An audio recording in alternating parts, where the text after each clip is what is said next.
أعوذ بالله من الشيطان الرجيم. بسم الله الرحمن الرحيم. يا أيها الذين آمنوا إذا نودي للصلاة من يوم الجمعة فاسعوا إلى ذكر الله وذروا البيع، ذلكم خير لكم إن كنتم تعلمون.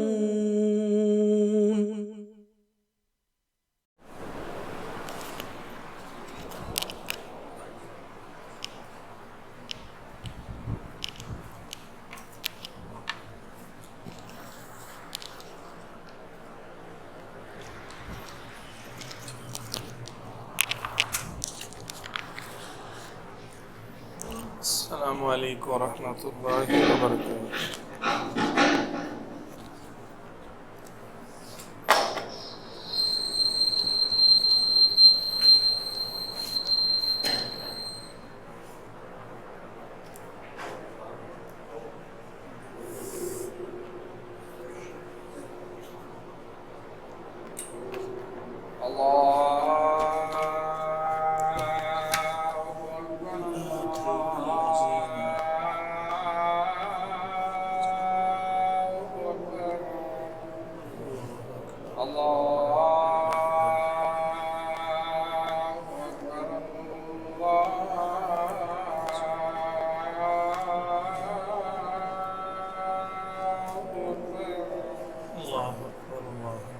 أشهد أن لا إله إلا الله. لا إله إلا الله. أشهد أن لا إله إلا الله. لا إله إلا الله. أشهد أن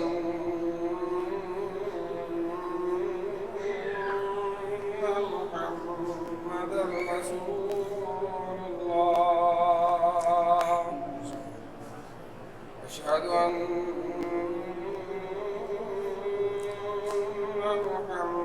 محمدا رسول الله.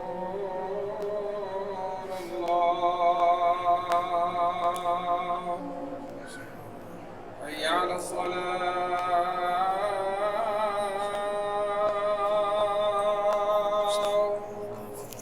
حي على الصلاة،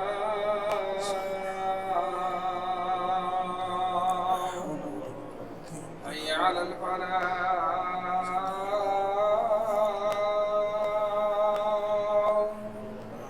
حي على الفلاح.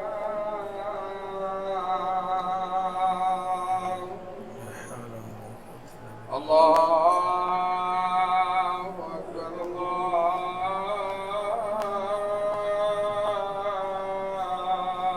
أكبر، لا إله إلا الله. لا إله إلا الله. اللهم صل على محمد وعلى آل محمد كما صليت على إبراهيم وعلى آل إبراهيم إنك حميد مجيد، كما باركت على إبراهيم وعلى آل. اللهم رب هذه الدعوة التامة والصلاة القائمة آت محمدا الوسيلة والفضيلة وبعث مقاما محمودا الذي وعدته.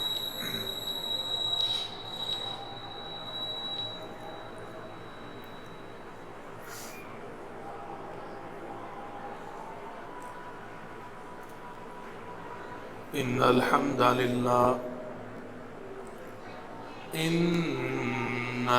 لله نحمده ونستعينه ونستغفره ونعوذ بالله من شرور أنفسنا ومن سيئات أعمالنا، من يهده الله فلا مضل له ومن يضلله فلا هادي له وأشهد أن لا إله إلا الله وحده لا شريك له وأشهد أن محمدا عبده ورسوله يا أيها الذين آمنوا اتقوا الله حق تقاته ولا تموتن إلا وأنتم مسلمون يا أيها الناس اتقوا ربكم الذي خلقكم من نفس واحدة وخلق منها زوجها وبث منهما رجالا كثيرا ونساء واتقوا الله الذي تساءلون به والأرحام إن الله كان عليكم رقيبا يا أيها الذين آمنوا اتقوا الله وقولوا قولا سديدا يصلح لكم أعمالكم ويغفر لكم ذنوبكم ومن يطع الله ورسوله فقد فاز فوزا عظيما اللهم صل على محمد وعلى آل محمد كما صليت على إبراهيم وعلى آل إبراهيم إنك حميد مجيد اللهم بارك على محمد وعلى آل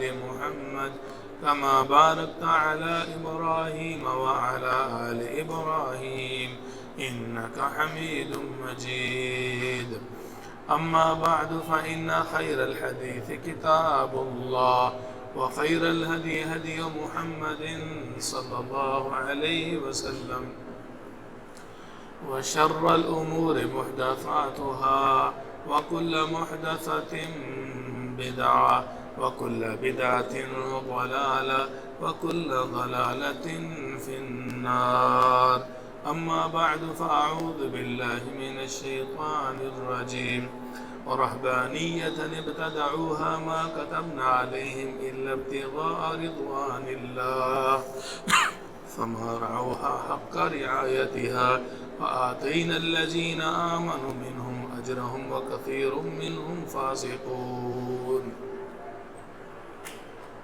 ہر قسم کی حمد و ثنا تعریف و ستائش اور کبریائی اللہ سبحانہ و تعالیٰ کی ذات کے لائق ہے۔ انگین درود و سلام جناب نبی آخر الزمان سید الاولین والآخرین محمد رسول اللہ صلی اللہ علیہ وآلہ وسلم کی ذات گرامی پر۔ محترم سامعین، اللہ سبحانہ و تعالیٰ نے جنوں انس کو جس مقصد کے لیے پیدا فرمایا ہے اپنی عبادت ہے، رب تعالیٰ کی توحید ہے۔ جہاں بھی قرآن مجید کے اندر اللہ تعالیٰ کی عبادت کا حکم ہے وہاں خالصتاً اللہ سبحانہ و تعالیٰ کی توحید مقصود ہے۔ سورۃ الذاریات کے اندر اللہ سبحانہ و تعالیٰ نے فرمایا ہے وَمَا خَلَقْتُ الْجِنَّ وَالْإِنسَ إِلَّا لِيَعْبُدُونَ، میں نے جن و انس کو صرف اس لیے پیدا کیا ہے تاکہ وہ میری عبادت کریں، یعنی إِلَّا لِيُوَحِدُونَ، تاکہ میری توحید کا اقرار کریں۔ تو عبادت تبھی عبادت رب تعالیٰ کے ہاں قرار پائے گی کہ جب وہ خالصتاً اللہ رب العزت کی ہو، یعنی شرک سے پاک ہو، بدعت و خرافات سے پاک ہو۔ اور یہ بھی آپ جانتے ہیں کہ کسی بھی عمل کی قبولیت کے لیے بنیادی طور پر سب سے پہلے مسلمان ہونا، یعنی مسلمان موحد ہونا، اس کے بعد دوسری شرط کہ نیک عمل میں کسی قسم کا دکھلاوا اور ریاکاری نہ ہو، اور تیسری شرط یہ ہے کہ انسان متبع سنت ہو، نبی مکرم صلی اللہ علیہ وسلم کی سنت کی روشنی میں وہ عمل ہو۔ ان میں سے کوئی بھی ایک شرط رہ گئی، توحید نہیں ہے، شرک ہے، عمل برباد، کمال درجے کا موحد ہے لیکن عمل میں ریاکاری ہے، تب بھی عمل برباد۔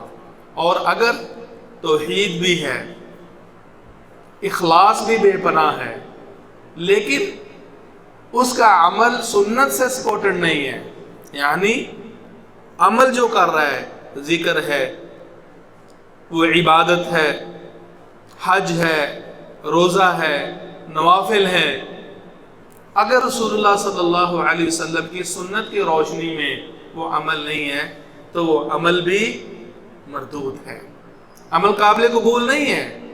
تو وہ توحید اخلاص کے ساتھ ساتھ قبولیت کے لیے تیسری جو اہم شرط ہے وہ یہ کہ عین موافق رسول اللہ صلی اللہ علیہ وسلم کی سنت کے ہو۔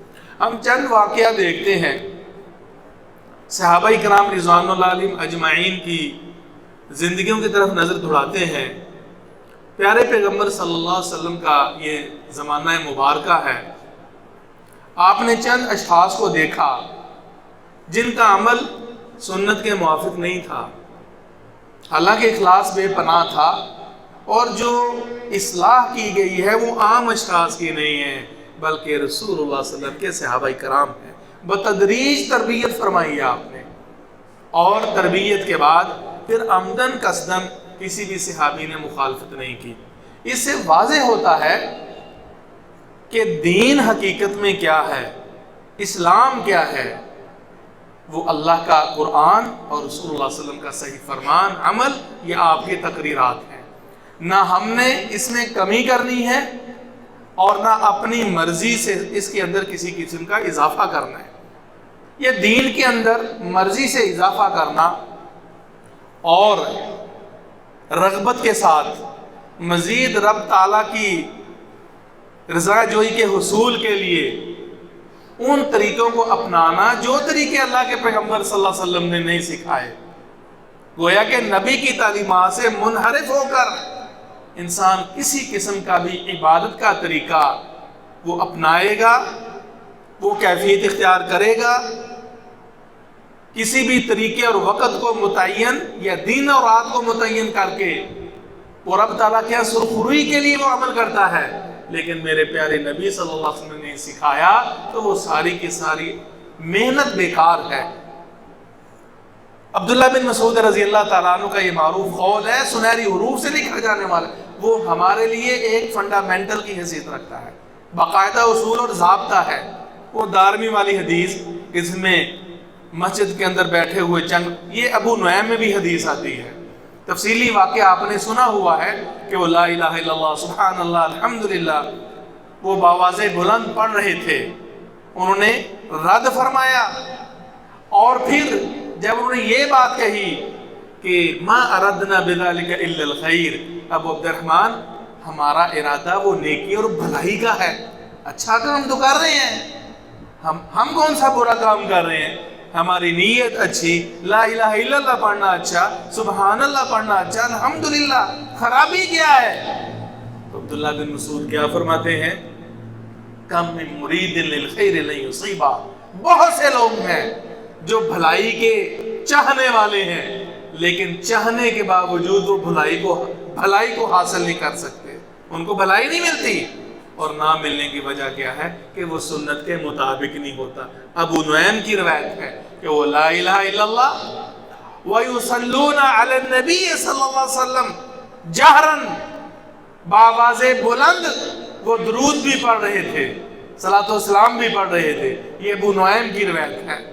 محترم سامعین، یہاں تک کہ عبداللہ بن مسعود کی اس روایت میں سنن دارمی کی وہ صحیح حدیث ہے، اور یہ جو اضافہ ابو نعیم کا ہے یہ بھی دیکھا جا سکتا ہے، تو بھائیوں ان لوگوں کو مسجد سے نکال دیا، لہٰذا عمل سنت کے موافق نہیں ہے تو وہ مردود ہے۔ اسی طرح یہ صحیح حدیث ہے، صحیح مسلم کی ہے، یہ جو قرآنی آیت پڑھی نا سورہ حدید کی، اور رہبانیۃ ابتدعوها ما كتبنا عليهم الا ابتغاء رضوان الله وما رعوها حق رعایتها، یہ انبیاء علیہ السلام کی بات ہو رہی ہے۔ ہم نے کچھ رسول بھیجے، ان کے بعد انبیاء کا سلسلہ چلایا، ان کے بعد عیسیٰ ابن مریم کو بھیجا، اور پھر وَجَعَلْنَا فِي قُلُوبِ الَّذِينَ اتَّبَعُوهُ رَأْفَةً وَرَحْمَةً، جنہوں نے عیسیٰ علیہ السلام کی پیروی کی ہم نے ان کے دلوں کے اندر رحمت و رافت رکھ دی. یعنی بڑے ہی نرم دل، بڑے ہی نرم خو تھے وہ، لیکن ان خوبیوں کے باوصف عیسیٰ علیہ السلام کی پیروی کے باوجود انہوں نے رہبانیت کو، تصوف کو، صوفیت کو لوگوں سے الگ تھلگ ہو کر رب تعالیٰ سے مزید تعلق جوڑنے اور عبادت کا ایک نیا طریقہ اختراع کر لیا، اور جنگلوں میں، صحراؤں میں جا کر اپنے خیموں اور کٹھیا کے اندر رہ کر عبادت کا سلسلہ شروع کر دیا. یہ تصور عیسیٰ علیہ السلام کی ملت میں بھی نہیں تھا، اور پیارے پیغمبر صلی اللہ علیہ وسلم نے فرمایا لا رہبانیت فی الاسلام، اسلام میں رہبانیت کا کوئی کنسپٹ نہیں ہے، کوئی تصور نہیں ہے. لوگوں کے اندر رہنے والا، لوگوں کی مصیبتیں جھیلنے والا، ان کی باتیں سن کر تب بھی دین پر کاربند رہنے والا، جو لوگوں کے ساتھ میل جو رکھتا ہے، پیارے پیغمبر نے ایسے لوگوں کو افضل قرار دیا. اور جو الگ تھلگ لوگوں کی نظروں سے اوجھل ہو کر، لوگوں سے الگ تھلگ ہو کر عبادات کرتے ہیں، جتنی بڑی بھی ہے، اس کا اسلام میں کوئی تصور نہیں ہے. محترم سامعین، یہ جو عبادت کو اور رہبانیت کا یہ طریقہ اختراع کر لیا، یہ کس وجہ سے؟ إِلَّا ابْتِغَاءَ رِضْوَانِ اللَّهِ، اس کا مقصد صرف اور صرف رب تعالیٰ کی رضا جوئی کا حصول تھا. تو بدعت میں بھی یہی ہوتا ہے، رات کا قیام ہو یا دن کا صیام ہو، ذکر ہو یا لا الہ الا اللہ ہو، کوئی بھی عمل یا عقیدہ و اعتقاد جس کا قرآن و سنت سے تعلق نہیں ہے، اپنی مرضی سے کتنا بھی خوبصورت کیا نہ ہو، وہ مردود ہے، وہ شریعت کے اندر قابل رد ہے. اور اس کی چند مثالیں آپ کی خدمت میں رکھتا ہوں. اللہ کے رسول نے فرمایا، اسی آیت کو پھر پڑھا، لا تشددوا علی انفسکم فیشدد اللہ علیکم، فرمایا اپنی جانوں پہ سختی نہ کرو ورنہ اللہ بھی تمہارے اوپر سختی کرے گا. فإن قوما شددوا علی انفسهم فشدد اللہ علیہم، ایک قوم نے اپنے اوپر اسی طرح زیادتی کی اور سختی کی، رب تعالیٰ نے بھی ان پر سختی کی. فرمایا فَتِلْكَ بَقَایَاهُمْ فِي السَّوَامِعِ وَالدِّيَارِ، آج بھی ان کے بقایا جات، ان کی نسلوں سے یہ گرجا گھروں میں اور یہودیوں کے معبد خانوں میں لوگ آپ کو ملیں گے، ساری ساری عمر شادی نہیں کراتے. بدعت کی نحوست کا یہ نتیجہ ہوتا ہے کہ انسان بہت سی بھلائیوں سے اور بہت سی سہولتوں سے محروم ہو جاتا ہے. ہمارے اندر بھی تصوف کے نام سے اس قسم کے بہت سے ان گن طریقے رائج ہو چکے ہیں. پیارے پیغمبر صلی اللہ علیہ وسلم نے گوشت بھی کھایا، رب تعالیٰ کی مزے مزے کی نعمتیں بھی کھائیں، خوبصورت لباس بھی پہنا، اور اسی طرح کسی نعمت سے منحرف نہیں ہوئے، بھنا ہوا گوشت بھی کھایا، لیکن ہم نے بنے ہوئے گوشت سے انحراف کیا. اہل تصوف نے ایسے آپ کو 20 واقعات 30 مل جائیں گے. یہ نظریہ دین سے دور کرتا ہے، بدعات کو جنم دیتا ہے کہ بنا ہوا سالن، لذیذ سالن، اور اس کے اندر بنے بنائے میں پانی ڈال کر گھونٹ دو گھونٹ اور کہا میں نفس کشی کر رہا ہوں. یہ نفس کشی کا یہ طریقہ یہ اسلام نے نہیں سکھایا. ایسے واقعات کی تردید فرمائی ہے رسول اللہ صلی اللہ علیہ وسلم نے. زینب نابی خاتون مسجد کے اندر دو ستونوں کے درمیان رسی باندھی ہوئی ہے اور قیام کر رہی ہے. فرمایا یہ رسی کس نے باندھی ہے؟ بتایا گیا یہ زینب نبی عورت ہے. کیوں باندھی ہے بھائی؟ انہوں نے بتایا کہ جب تھک جاتی ہوں، پاؤں جواب ٹانگیں جواب دے جاتی ہیں، تو اس رسی کا سہارا لے لیتی ہوں. ظاہر تو اچھی بات ہے نا. اور قیام میں اضافہ، تو رسول اللہ صلی اللہ علیہ وسلم نے کیا فرمایا؟ فرمایا لا علوہ لیصلی احدکم نشاطہ، اس کو کھول دو، جب تک چستی اور نشاط ہو اس وقت تک نماز پڑھ لو. وَإِذَا فَطَرَ أَحَدُكُمْ جب تم میں سے کوئی ایک سست پڑ جائے، تھک جائے تو وہ بیٹھ جائے۔ حوصلہ افزائی نہیں فرمائی رسول اللہ صلی اللہ علیہ وسلم نے۔ اور اسی طرح ابن عباس کی حدیث میں ہے، رسول اللہ صلی اللہ علیہ وسلم نے دیکھا، اور اس وقت آپ خطبہ دے رہے تھے، صحیح بخاری کی حدیث ہے، ایک شخص دھوپ میں کھڑا ہے اور روزے سے ہے، بیٹھا بھی نہیں ہے۔ پوچھا بھی کیا وجہ ہے؟ وہ بتاتے ہیں نظرا ان یقوم ولا یقعد، اس نے نظر مانی ہے یا رسول اللہ، اس نے نظر مانی ہے۔ وہ نظر کیا مانی ہے؟ کہ کھڑے ہی رہنا ہے سارا دن، بیٹھنا نہیں ہے۔ ولا یستظل، سایہ بھی نہیں لینا۔ ولا یتکلم، کسی سے بات بھی نہیں کرنی اور بیٹھنا بھی نہیں ہے۔ رسول اللہ صلی اللہ علیہ وسلم نے اپنے نفس پر اس درجہ شدت کو آیا قبول فرما لیا کہ یہ مشقت سے کام کر رہا ہے۔ ہر مشقت اللہ کے ہاں قبولیت کے درجے کو نہیں پہنچتی۔ مشروع مشقت، مشروع جو اذیت ہے، وہ زخم ہی کیوں نہ کھائے، پھر رب تعالیٰ ان زخموں کو بھی، اور راہ جہاد کے اندر اڑتی ہوئی خاک اور غبار جو نتھن میں پڑتی ہے، اس غبار کی وجہ سے جہنم کی آگ پر اس انسان کو اللہ حرام کر دیتا ہے، وہ نجات کا باعث بن جاتی ہے۔ لیکن جن کا شریعت سے تعلق نہیں ہے، ایسی مشقتوں کی شریعت نے کوئی پرواہ نہیں کی۔ فرمایا اس کو کہو سائے میں بیٹھے، روزہ پورا کرے، بیٹھ جائیں۔ اور یہ جو اس نے نظر مانی ہے نا، نظر کو پورا کر لے، یعنی یہ جو غلط نظر مانی ہے نا، اس کو چھوڑے، اور جو روزے کی ہے وہ روزہ پورا کرے۔ رسول اللہ صلی اللہ علیہ وسلم نے قبول نہیں کیا، لہٰذا ایسا عمل شریعت میں وہ مردود ہے۔ اسی طرح رسول اللہ صلی اللہ علیہ وسلم کی یہ بھی حدیث ہے، سید عائشہ رضی اللہ تعالیٰ اس حدیث کی راویہ ہیں، پیارے پیغمبر صلی اللہ علیہ وسلم نے رخصت دی ایک عمل کی، یہ تم نے کام کرنا ہے۔ تو بعض صحابہ کرام نے اس میں مزید مشقت کے لیے، مزید رغبت کرتے ہوئے وہ کام نہ کیا۔ اللہ کے رسول نے تبدیل فرمائی، فرمایا ما بال اقوام یتنزہون عن الشیء یصنعوا، ان لوگوں کو کیا ہو گیا ہے، کیا معاملات ایسے لوگوں کے کہ وہ ایسی چیز سے پرہیز کر رہے ہیں، کرنی کترا رہے ہیں جس کو میں محمد نے کیا ہے، جو کام میں نے کیا ہے۔ صحابہ نے آخر کیوں کرنی کترائی؟ اس لیے کہ شاید اس کے ترک سے، یہ کام نہ کرنے سے ہم مزید رب تعالیٰ کے یہاں قریب ہو جائیں۔ آپ نے تردید فرما دی، اور آگے جو اصل مقصد تھا نا، شاید کوئی سمجھنے والا یہ سمجھے کہ رات کا قیام اللیل بجائے 11 رکعات کے اگر کوئی 30 پڑھ لے تو وہ رب تعالیٰ کے ہاں بہت بڑی قربت کا ذریعہ بن جائے گا، بہت زیادہ رب تعالیٰ کے ہاں انسان قربت حاصل کر لے گا۔ اپنی مرضی سے قیام اللیل اختراع کر لے، اپنی مرضی اس کی کیفیت متعین کر لے، کسی ایک رات کو مخصوص کر لے یا دن کے روزے کو خاص کر لے، شریعت نے حوصلہ افزائی نہیں کی،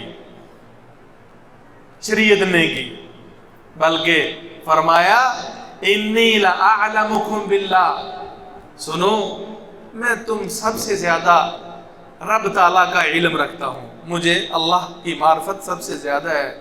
وَأَشَدُّهُمْ لَهُ خَشْيَةً، اور تم یہ سمجھو کہ یہ بہت بڑی تقوی کی بات ہے، بہت بڑی پرہیزگاری کی بات ہوگی کہ ہم یہ کام کر لیں، یہ کام نہ کریں۔ فرمایا میں محمد تم سب سے زیادہ صلی اللہ علیہ وسلم اللہ کی خشیت رکھنے والا ہوں، لیکن اللہ کی خشیت کا یہ مقصد نہیں ہے کہ ہم بناوٹی طریقے اختیار کر لیں۔ ایسے بڑے قصے ہمیں علماء اور بعض اہل تصوف کے بارے میں ملیں گے جو لوگوں نے ویسے گڑھ لی ہیں جی فلاں امام نے 40 سال تک ایک وضو سے نماز پڑھی، فلاں بابا جی وہ ایک ٹانگ پہ کھڑے ہو کر عبادات کرتے رہے، فلاں کنویں کے اندر الٹے لٹک کر اللہ اللہ کرتے رہے۔ یہ دین کا مذاق ہے، یہ استہزاء ہے، یہ قربت کا ذریعہ نہیں ہے۔ محترم سامعین، آپ سنت کی اہمیت کا اندازہ لگائیں اور بدعت کی قباحت کو آپ اس اس چیز سے سمجھ سکتے ہیں کہ معمولی جو اعمال ہیں ان کو بھی صحابہ کرام نے اگنور نہیں کیا. یہ صحیح بخاری کی حدیث ہے. عبداللہ بن مسعود رضی اللہ تعالی عنہ وہ فرماتے ہیں لا یجعل احدکم للشیطان شیئا من صلاتہ، تم میں سے کوئی ایک اپنی نماز میں سے شیطان کے لیے کوئی حصہ نہ دے دے. تمہاری نماز میں سے شیطان اپنا حصہ مقرر نہ کر لے. اگر ہماری نماز میں سے شیطان اپنا حصہ کیسے نکالے گا؟ یہ حدیث میں وضاحت ہے. عبداللہ بن مسعود رضی اللہ تعالیٰ عنہ فرماتے ہیں کہ انسان جب نماز سے پھرے، سلام پھیرے، تو یہ نہیں ہے وہ امام ہو تو وہ صرف دائیں جانب سے ہی پھرے، اپنی دائیں جانب سے پھر کر مقتدی کی طرف منہ کرے، بلکہ دونوں طرح سنت ہے، کبھی دائیں جانب سے کبھی بائیں جانب سے. یہ نہ ہو کوئی یہ سمجھے کہ داہنی جانب میں برکت زیادہ ہے، اس میں خیر و برکت کا حصول زیادہ ہے. فرمایا نہیں، اگر تو ایک ہی دائیں جانب کو لازم پکڑتا ہے تو گویا شیطان کے لیے اس نے حصہ نکال دیا ہے. اور جس چیز میں شیطان کا عمل آ جائے تو کیا وہ عمل قابل قبول ہوگا؟ یقیناً نہیں، معمولی سی بات ہے. اور جو اس سے بڑے بڑے معاملات ہیں کہ عبادت کی عبادت ہی بنا لی جائے، قیام کا قیام ہی گھڑ لیا جائے، تو پھر رب تعالیٰ کے ہاں اس کا جواب ہم کیا دیں گے؟ محترم بھائیوں، یہی تو وجہ ہے. اللہ سبحانہ و تعالیٰ نے سورہ فاطر کے اندر فرمایا أَفَمَنْ زُيِّنَ سُوءَ عَمَلِ فَرَأَوْهُ حَسَنًا فَإِنَّ اللَّهَ يُضِلُّ مَن يَشَاءُ وَيَهْدِي مَن يَشَاءُ. کیا وہ شخص کہ جس کے برے عمل کو اچھا بنا دیا جائے، شیطان برے عمل کو جو بے ذات ہی بدعت، شرک اور خرافات پر مبنی ہو اور اس کو اچھا بنا دیا جائے، وہ اس کو اچھا سمجھے. بدعت میں بھی یہی ہوتا ہے کہ انسان اس عمل کو بہتر سمجھتا ہے، لیکن اللہ کے ہاں وہ بہت برا عمل ہوتا ہے. اور وَمَنْ أَضَلُّ مِمَّنِ اتَّبَعَ هَوَاهُ بِغَيْرِ هُدًى مِّنَ اللَّهِ. سورہ قصص کے اندر فرمایا ہے جو انسان اپنی خواہشات کے پیچھے چل کر اور اپنے رنگ کے اندر اپنے طریقے سے عبادت کرتا ہے، اپنے نفس کی خواہشات کے پیچھے چلتا ہے، اس سے بڑا بھی تو گمراہ ہو سکتا ہے. یقیناً وہ بہت بڑا گمراہ ہے. وَلَا تَتَّبِعِ الْهَوَىٰ فَيُضِلَّكَ عَن سَبِيلِ اللَّهِ. اور بھی بہت سی آیات ہیں کہ جہاں جس مسئلے میں انسان کا نفس انوالو ہو جائے، نفس پرستی کا انسان شکار ہو جائے اور کہ جی اس میں کیا حرج ہے، جی اس میں کیا ہے، اپنے نفس کو فیصل قاضی یا اپنے دل کو انسان ایک مفتی بنا لے تو اس کا بہت بڑا نقصان ہے.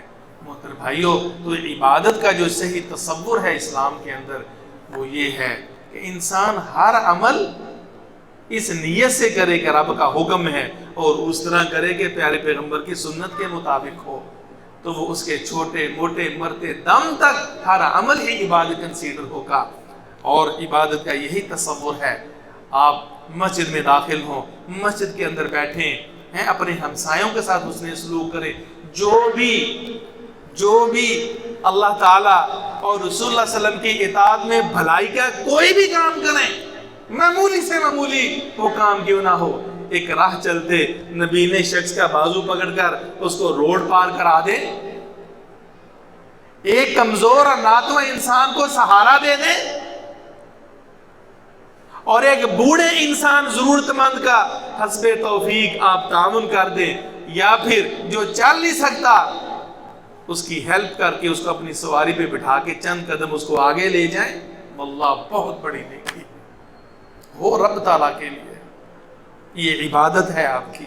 کوئی عبادت کو جو ہم نے مخصوص کر دی نا ارکان خمسہ میں، یہ عبادت یہی ہے، واللہ مومن کی پوری زندگی عبادت ہوتی ہے. اس لیے تو اللہ سبحانہ وتعالیٰ نے سورہ حجر کے اندر فرمایا نا رسول اللہ صلی اللہ علیہ وسلم کو وَاعْبُدْ رَبَّكَ حَتَّى يَأْتِيَكَ الْيَقِينُ. اپنے رب کی عبادت پہ لگے رہیے جب تک کہ آپ کو موت نہ آ جائے. حَتَّى يَأْتِيَكَ الْيَقِينُ. رسول اللہ صلی اللہ علیہ وسلم کا ہر عمل ہی عبادت تھا. تو لہٰذا عبادت کے تصور میں اللہ کی توحید، اس میں اخلاص، اور تیسری چیز رسول اللہ صلی اللہ علیہ وسلم کی سنت کی موافقت ہے. میرے محترم بھائیوں، اس حوالے سے جو کہ شعبان کا مہینہ آپ جانتے ہیں اور اس پر کافی سیر حاصل بحث بھی ہو چکی ہے، مجموعی طور پر شعبان کا مہینہ اس حوالے سے ایک اہمیت کا حامل ہے کہ اس پورے مہینے کے رسول اللہ صلی اللہ علیہ وسلم نے روزے رکھے ہیں، یا پھر پورے مہینے کے نہیں لیکن اکثر کے روزے رکھے ہیں۔ ام سلمہ رضی اللہ عنہ فرماتی ہے ما رأیت رسول اللہ صلی اللہ علیہ وسلم یصوم شہرین متتابعین الا شعبان و رمضان، میں نے رسول اللہ صلی اللہ علیہ وسلم کو اگر پیدر پہ روزے رکھتے ہوئے دیکھے نا 2 مہینوں کے، 2 کے علاوہ کسی اور کو نہیں دیکھا، تو وہ شعبان اور رمضان کا مہینہ ہے مسلسل۔ اور حدیث میں یہ بھی آتا ہے کہ سیدہ عائشہ فرماتی ہے کبھی تو دیکھتی کہ روزے رکھتے ہی جا رہے ہیں اور کبھی دیکھتی چھوڑے تو چھوڑتے ہی جا رہے ہیں، لیکن شعبان کے روزوں کا اہتمام رسول اللہ صلی اللہ علیہ وسلم سے بالخصوص ثابت ہے۔ محترم بھائیوں، مجموعی اعتبار سے اس مہینے کے روزے عادتاً رکھنا کہ ایک انسان کی عادت ہے سوموار اور جمعرات کا روزہ رکھتا چلا آ رہا ہے، وہ اپنی شعبان کے اندر بھی یہ روٹین بحال رکھتا ہے، تو پھر پورے مہینے میں کوئی بات نہیں ہے۔ وہ اگرچہ رمضان المبارک سے 1 دن قبل بھی جمعرات کیوں نہ آ جائے، 2 دن قبل بھی سوموار کیوں نہ آ جائے، اگر وہ اپنے روزے رکھتا ہے تو اس کا معمل سنت کے مطابق ہے۔ لیکن اگر انسان پورا شعبان تو نہ رکھے لیکن رمضان المبارک کے استقبال کرتے ہوئے 1-2 دن قبل روزہ رکھتا ہے کہ جی رمضان کی شان کے لیے رکھوں، تو یہ حدیث کے اندر منع ہے۔ اور پھر جس انسان کو 15 شعبان تک روزوں کی توفیق نہیں ملی تو پھر 15 شعبان کے بعد وہ کہ میں روزے رکھوں، اس سے بھی منع ہے۔ اذا انتصف شعبان فلا تصوموا، جب شعبان ہاف ہو جائے اس کے بعد بھی روزوں کی اجازت نہیں ہے۔ آپ 1 دن چھوڑ کے دوسرے دن رکھ لیں یا 2 دن کے بعد پھر روزہ رکھ لیں، کوئی حرج نہیں ہے۔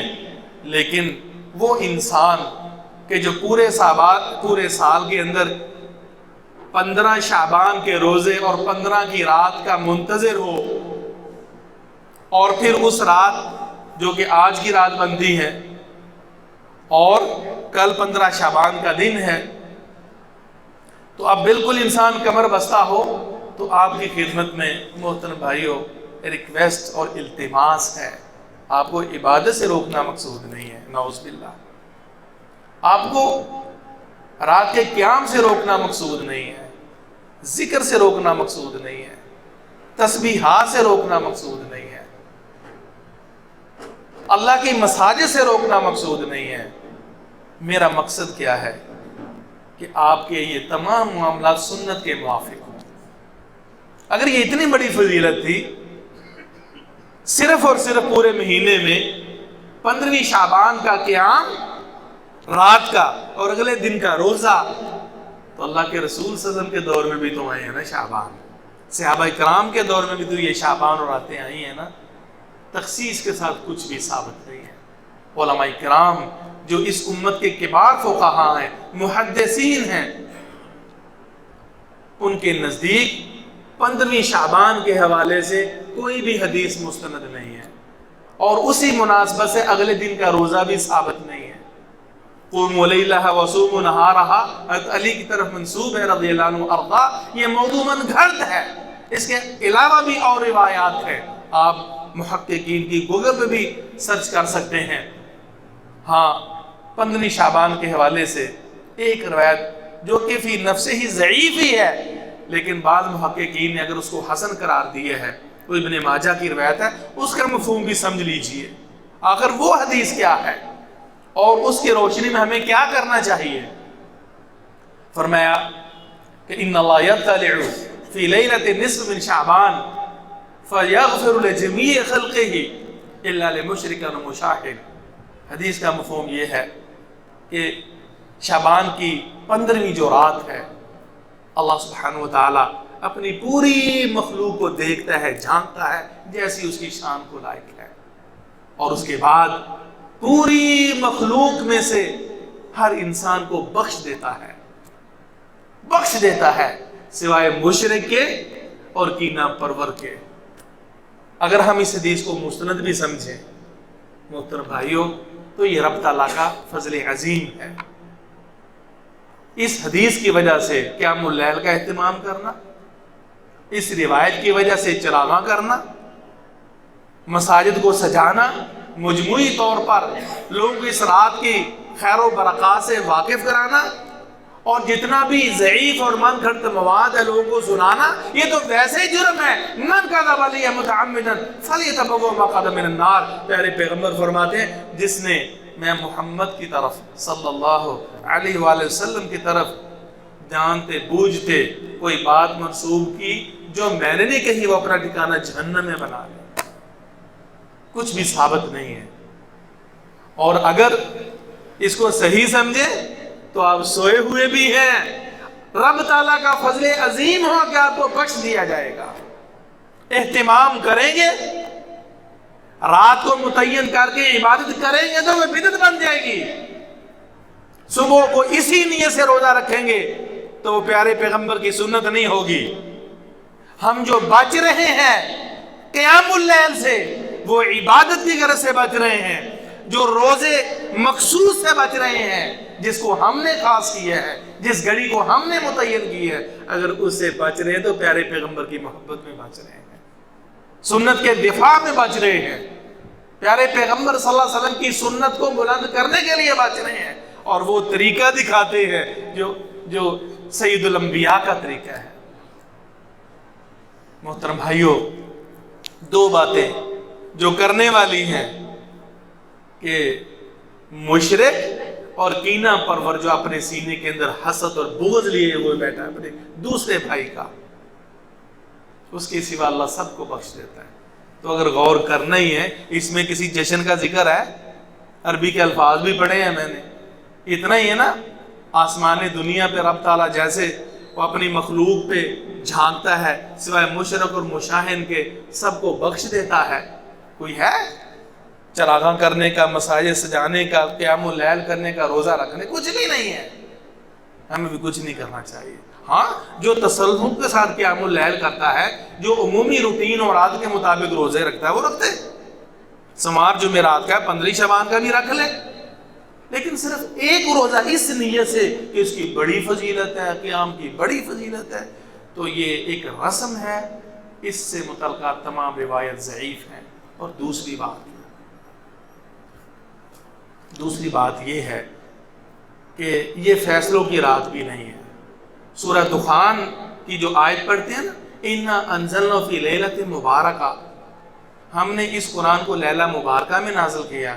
آپ دیکھیں گے بڑے دکھ کی بات ہے، حقیقت ہے، ہر سال ہی بڑے دکھ کے ساتھ یہ بات کہنا پڑتی ہے کہ کیا ہو گیا ہمارے علماء کرام کو، یہ تحقیق کیوں نہیں کرتی، کیوں نہیں تحقیق کی جاتی؟ انہیں تحقیق کرنی چاہیے بغیر تعصب کے۔ ہم قرآن و سنت کو ماننے والے ہیں، ہمارا مسلک قرآن و سنت ہے، ہم قرآن و حدیث کے فالور ہیں۔ یہ تو بعد میں چیزیں پیدا ہو، کوئی بریلوی کو دیوبندی، دیوبند مدرسے کے بعد دیوبندی بنا نا، بریلی کے بعد بریلی بن گئے۔ ہم سنت اور حدیث سے تعلق کو جوڑے اور مسلمان بن کر پیارے پیغمبر کی سنت کو اختیار کریں۔ اس لیے آپ سے یہی تقاضا ہے کہ فرقہ واریت سے اپنے آپ کو محفوظ کرے اور قرآن اور سنت کو سینے سے لگائے۔ اب سب جانتے ہیں کہ قرآن مجید کس مہینے میں نازل ہوا؟ رمضان المبارک میں، شہر رمضان الذی انزل فیہ القرآن، سورہ بقرہ۔ اور رمضان کی کس رات میں اترا ہے؟ لیلۃ القدر میں، 30واں پارہ، بسم اللہ الرحمن الرحیم، انا انزلنا فی لیلۃ القدر، ہم نے اس قرآن کو لیلۃ القدر میں نازل کیا ہے۔ کوئی ہے جو یہ بات کرے اور یہ جسارت کرے کہ قرآن مجید کا جو نزول ہے وہ شعبان کی 15 تاریخ کو ہوا ہے؟ آیت کے مفہوموں کے مسخ کر دیا گیا ہے، قرآن کی جو واضح نصوص ہیں ان کے خلاف یہ معاملہ ہے، لہذا اسے 15ویں شعبان وہ مراد نہیں ہے۔ اور فیصلوں کی رات جو ہے نا، فیہا یفرق کل امر حکیم، ہر محکم کام کا فیصلہ لیلۃ القدر میں ہوتا ہے۔ ہاں، شعبان کا جو ایک اہم معاملہ ہے وہ یہ کہ سالانہ اعمال کی پیشگی ہوتی ہے، جس طرح کہ صحیح مسلم کی حدیث ہے۔ آپ کو یہ معلوم ہونا چاہیے کہ ہر عمل صالح اس کی پیشی روزانہ بھی ہوتی ہے. رب تعالیٰ کیا وہ اعمال پیش ہوتے ہیں فجر کے وقت اور عصر کے وقت، فرشتے وہ بدلتے ہیں اور وہ اعمال صالحہ انسانوں کے لے کے اوپر جاتے ہیں. دوسری جو پیشی ہوتی ہے وہ ویکلی ہوتی ہے، ہفتہ وار ہوتی ہے. ہر سوموار اور جمعرات کے دن بھی اعمال چڑھتے ہیں، جس طرح کے احادیث کے اندر آتا ہے. اور تیسری صحیح مسلم کی جو حدیث ہے، اعمال کی جو رب تعالیٰ کا پیشی ہوتی ہے وہ ہوتی ہے سالانہ شعبان کے مہینے میں. پیارے پیغمبر صلی اللہ علیہ وسلم سے پوچھا کہ یا رسول اللہ، آپ شعبان کے روزوں کا بڑا اہتمام کرتے ہیں، کیا وجہ ہے؟ تو آپ علیہ الصلوۃ والسلام نے اس میں یہ بات بھی بیان فرمائی کہ اس مہینے میں اعمال چڑھتے ہیں. ترفع فیہ الاعمال الی رب العالمین، رب العالمین کی طرف اعمال چڑھتے ہیں. وَأَنَا أُحِبُّ أَن يُرْفَعَ عَمَلِي وَأَنَا صَائِمٌ، میں محمد بھی پسند کرتا ہوں کہ روزے کی حالت میں میرے اعمال رب تعالیٰ کے ہاں پہنچیں. تو مجموعی طور پر شعبان کی یہ فضیلت ہے کہ سالانہ اعمال کی پیشی ہوتی ہے، لیکن مقصود دن اور رات کی فضیلت ثابت نہیں ہے. اور محترم بھائیوں، رب تعالیٰ کی ایک مشرک اور صاف سینہ رکھنے والے کی بخشش تو ہر سوموار جمعرات کو بھی ہوتی ہے. پورا سال کہ 15 شعبان کا وہ خاصا ہی نہیں ہے. اس سے معلوم ہے کہ جو بدعت کو ترویج مل جاتی ہے نا، ایک تو حدیث مستند نہیں اور دوسرا صحیح حدیث میں جو فضیلت ہے اس سے بھی محروم ہو جاتے ہیں. اللہ کے رسول فرمایا تفتح ابواب الجنہ، جنت کے دروازے کھول دیے جاتے ہیں یوم الاثنین و یوم الخمیس، سوموار اور جمعرات کو. فیغفر لکل عبد لا یشرک باللہ شیئا، ہر سوموار اور ہر جمعرات کے دن ہر وہ انسان کو بخش دیا جاتا ہے جو رب تعالیٰ کے ہاں شرک نہیں کرتا، رب سے شرک نہیں کرتا، اور جس کی اپنے بھائی کے بارے میں دل کے اندر قدورت اور بغض نہ ہو. اگر انسان عقیدے میں خلل ہے، شرک کرتا ہے، تو یہ فضیلت سے محروم ہوگا. تو گویا توجہ توحید کی طرف دینی چاہیے. اگر اس رات کو سوچنا ہے نا تو کونے میں بیٹھ کے کوئی رب تعالیٰ سے عقیدے پہ نظر ثانی کی جائے، توفیق مانگی جائے توحید کی، یہ ہے قابل غور. اور جو سینے کے اندر بغض پالے ہو نا، ان سینے کو بھی صاف کیا جائے. اور وہ انسان ہر سوموار جمعرات کو جب اعمال چڑھتے ہیں تو محترم بھائیوں، اللہ فرماتے ہیں انذروا ھذین حتی یصطلحا. اگر دو بھائیوں کے درمیان عداوت، بغض اور دشمنی ہے نا، تو کہا جاتا ہے ڈیلے کرو ان کے اعمال کو جب تک کہ یہ آپس میں صلح نہیں کر لیتے. تو کام کرنے والا ہے توحید کو سنوارے، توحید کا مفہوم سمجھیں، شرکیات سے بچیں، بدعت و خرافات سے بچیں اور اپنے سینے کو صاف کریں. تو انشاءاللہ رب کی طرف سے ہر سوموار اور جمعرات کو مغفرت پتی ہے اور جنت کے دروازے ہمارے لیے کھل جاتے ہیں. یہ حدیث رسول سے مسلم کی ہے. آخری بات جو کہ اس حوالے سے بڑی قابل غور ہے، اسی موضوع سے متعلق اور بڑی وعید ہے. رسول اللہ صلی اللہ علیہ وسلم نے فرمایا ان اللہ حجب توبۃ عن صاحب کل بدعۃ حتی یدع بدعتہ. اللہ سبحانہ و تعالیٰ نے ہر بدعتی انسان سے توبہ روک لی ہے جب تک کہ وہ اپنی بدعت و خرافات کو نہیں چھوڑتا. یہ اتنا بڑا جرم ہے. اس لیے یہ جو واقعات ہیں یا چند احادیث آپ کی خدمت میں نے پیش کی ہیں، محترم بھائیوں، ان کی روشنی میں ہمیں اگر لا علمی میں ہم سے کچھ ایسے معاملات ہو گئے ہیں تو ان سے تائب ہو جانا چاہیے. اگر بدعتی انسان اپنی بدعت پہ کاربند ہے، جو معاشرتی رسم و رواج چلتے ہیں، عبادت غیر مسلم اعمال کو سمجھ کے وہ کرتا ہے، تو پھر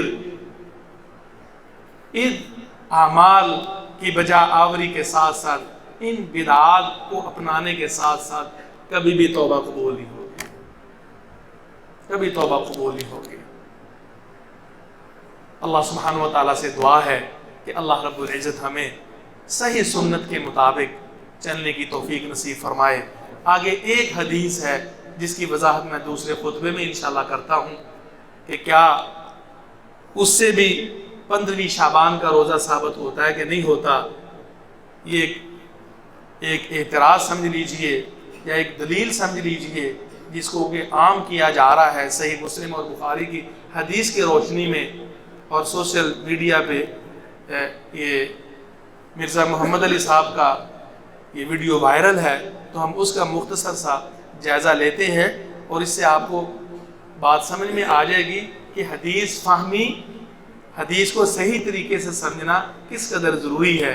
اگر صحیح طور پر انسان تحقیق نہ کر پائے تو یقیناً خود نہیں بہت سے لوگوں کی بے راہ روی کا وہ ذریعہ بنے گا. اللہ مجھے اور آپ کو عمل کی توفیق نصیب فرمائے.